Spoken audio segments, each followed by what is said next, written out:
Shalom, my friends, this is Max Joseph, and I am here because I just saw One Night in Miami. One Night in Miami is directed by Regina King. It stars Kingsley, Ben-Adir, Eli Goree, Aldis, Hodge, and Leslie Odom Jr. And the story goes like this. In the aftermath of Cassius Clay's defeat of Sonny Liston in 1964, the boxer meets with Malcolm X, Sam Cooke, and Jim Brown to change the course of history in the segregated South.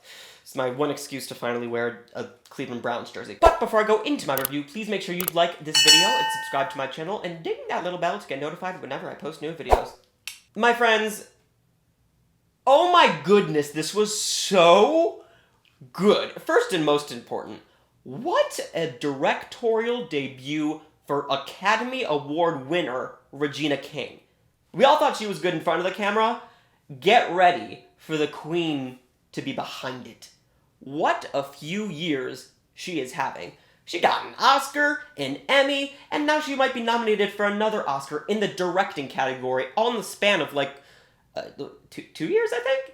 We have so much beautiful work ahead of us from her. Get pumped. Now, performances. I have to start with Kingsley Ben-Adir's Malcolm X. Here's the highest praise I can possibly give him. Based on the films I've seen so far, I would give him the Oscar for actor in a leading role. Yeah. That ranks ahead of Anthony Hopkins and Delroy Lindo. No disrespect to either of them, because y'all know how much I love their performances, but he's that incredible. Everything he does is masterful.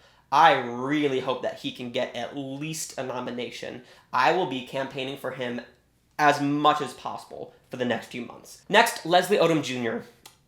I love this man. And unless Daniel Kaluuya goes supporting, which is very possible, I think Leslie Odom may have just won himself an Oscar. He is absolutely brilliant in this. His monologues were incredible. His banter back and forth between Kingsley is... it's so good. And my friends, he sounds so ridiculous. His voice. Like, if you loved hearing him in Hamilton, you're gonna lose your mind here. And honestly, he might win 2 Oscars, because I think that song that he co-wrote may be the frontrunner for original song. Eli Goree and Aldis Hodge. Goree played Cassius Clay, aka, spoiler alert if you don't know this, and that's totally okay, Muhammad Ali. And then Aldis Hodge was the GOAT, Jim Brown. Both had their mannerisms, their accents. They just truly embodied these 2 sports icons and brought a lot of vulnerability to these roles.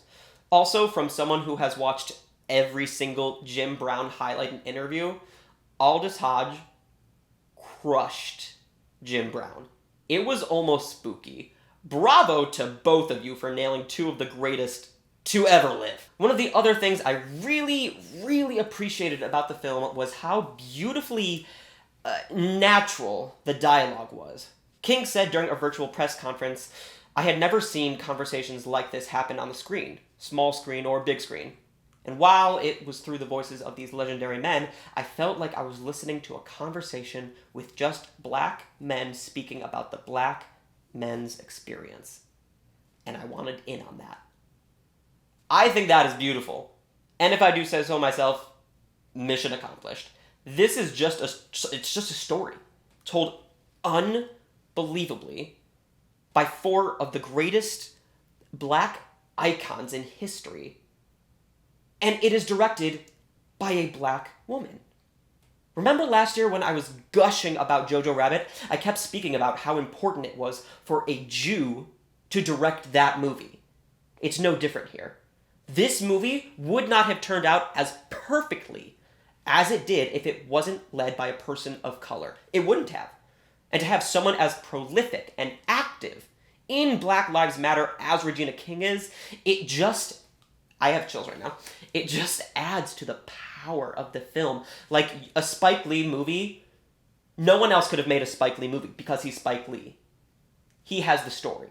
It's his. Regina King, she has this. It's her story. I'm giving One Night in Miami 4.5 stars. I know I said it a couple days ago, but now this is probably my favorite film of the year. It's so good, so powerful, so timely, and so well crafted.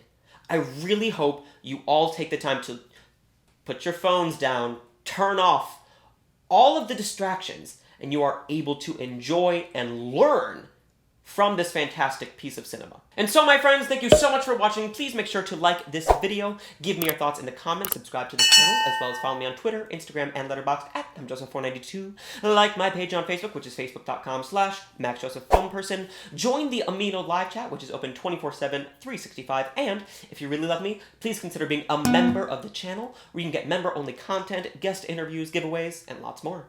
You can even give me a film to review, a 10th of the month top 10 category, a ranking, or a song to sing, and that video will be dedicated to you. Shalom, my friends.